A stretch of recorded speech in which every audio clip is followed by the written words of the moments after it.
Welcome to the Metaphor Mindset Podcast. I'm your host, Shannon Borg. And this is episode 16, Wild Horses. Baby steps and breakthroughs. One step at a time. This may be the oldest news in the world, but we all have to be reminded. I have to hear it over and over, one day at a time, one step at a time, because our brains want to create big visions where we get there faster. We get big ideas, and then we realize all the work involved. And then we get disillusioned because it's so difficult to take all the steps towards those big ideas, especially artists, especially creative entrepreneurs. This is the type of person who has a big vision and wants to get started on it right away. We dive into things, we can plan a masterpiece, but when it comes to actually executing it, the difficulties begin.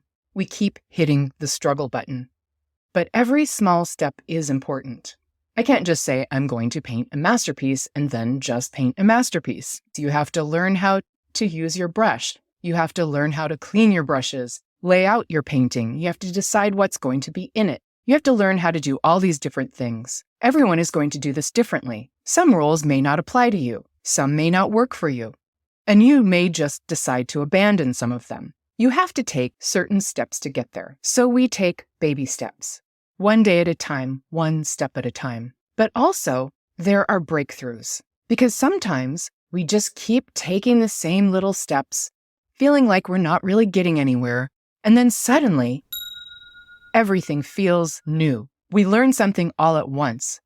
There's a big breakthrough. There's the world out there of work and appointments, dinner engagements, gardens that need to be weeded. Then there's the world in here of imagination and ideas, emotions and insecurities, the interior life. Both are you, both are me. This is our lives. I recently reread Plato's Allegory of the Soul.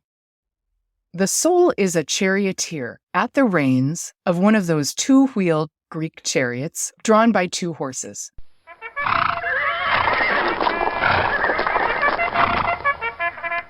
For Plato, this metaphor is very simple and very binary. I want to point this out at the beginning. Simple stories and allegories are how we learn, but simple stories can also oversimplify complex ideas. So in this story, Plato kind of knows he's oversimplifying, but it gets more complicated as we go.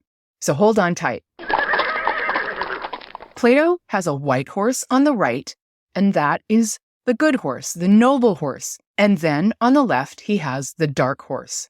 The dark horse is wild and ignoble. For Plato's purposes, this is the idea of the good horse on the right, reflecting everything that we do in our lives that draws us towards the good and the social and community and the higher ideals of life. On the left, the dark horse is all of the wildness and appetites, the unknown mysteries. This is Freud's id. And of course, that horse is black or dark. So I just want to point out this binary, that good is white and dark is black.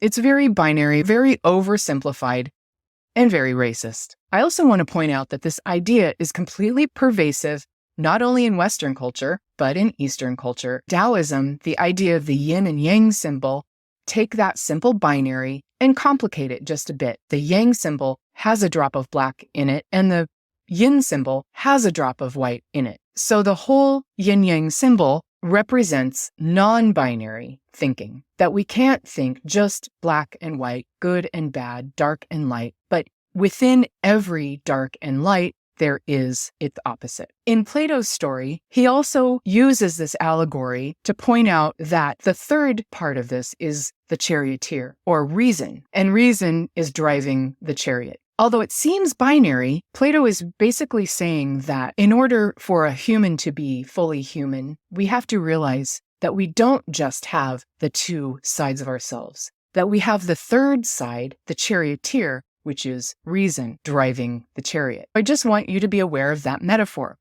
It sounds like a false binary, but it's just a little more complicated than that. Quote, "The other is a crooked and lumbering animal, put together anyhow." I love that, put together anyhow, because I think this dark horse is patched together like a Frankenstein's monster. He has a short, thick neck, is flat-faced, of a dark color with gray eyes and blood-red complexion. End quote. So he's actually not a black horse necessarily, he is more of a dark red horse, but you get the idea. And this is something that I often think of when we say black and white. Now we say black and white and brown people. So we see different colors, and we think of people as being these different colors. But as artists, I've always thought of this as just bizarre. When we say white people, we don't actually mean white.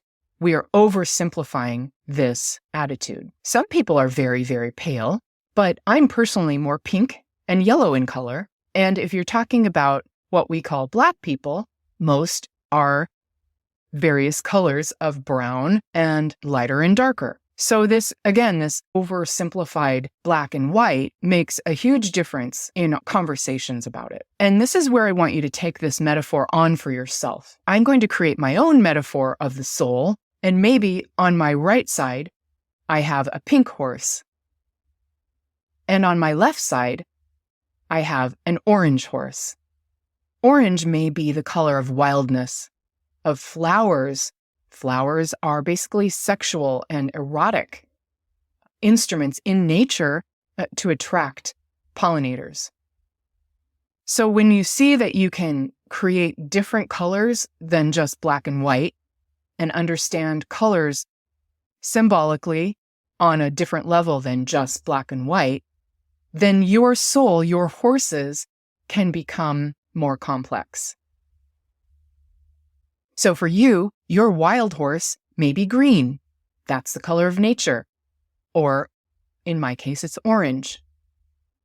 And maybe your right-hand horse, instead of pink or white, like a skin color, it could be blue because you feel there is a clarity in the blue sky or water. This crooked, lumbering animal on the left, shag-eared, hardly yielding to clip and spur. So this poor horse has been through a lot. He can't even hear, and he probably just wants to go back to the barn or not be under this charioteer's rein. The wild horse just wants to go towards that beloved, pursue it. I think of this as the creative impulse. Plato says when the dark horse beholds his vision of love, his whole soul is warmed through, and he senses the sparkings and tickling of that desire.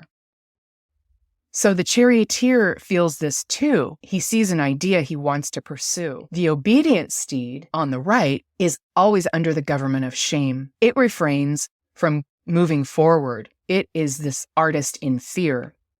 This is the artist I talked about with imposter syndrome, when we are in shame about looking on other people who have accomplished more than us and thinking about their thoughts about us. So the good horse doesn't jump on the idea, doesn't go and pursue the beloved because of fear. But the other horse, the dark horse, my orange horse, heads straight towards this idea, this beloved creative impulse. And Plato says, quote, "This horse plunges and runs away, giving all sorts of trouble to his pale companion and the charioteer." So that dark horse approaches the beloved and chases it. And we're talking about the creative act or the erotic love act basically here. But reason, or the charioteer, basically beats him into submission. The wild horse drags the other horse and the charioteer along with him until the charioteer can calm him down. And the charioteer needs both horses. If you only had the noble horse, it would end in frustration. If you only had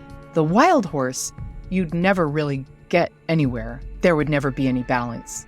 Your life would only be about appetite. So we need both sides of ourselves. We need the fear to be safe. We need the good and the moral. We need constraint, but we need the other side, that dark horse, that orange horse that is sensitive to the beautiful intricacies of the world, that can pursue dreams no matter what, throw paint on a canvas and color outside the lines. Plato said, "The body which is moved from without is soulless, but the body which is moved from within has a soul." So inside the soul, we have the charioteer. We have that moving vehicle, which includes not only the good side, but the wild side, and reason, which tries to keep it all together. Next time, I'll talk about all the other different colors of horses and how they can help you in your creative process. If you're an artist who wants to sell and market your work more effectively, join us in the Metaphor Mindset Studio, an online program for artists who want to love their business as much as they love their art.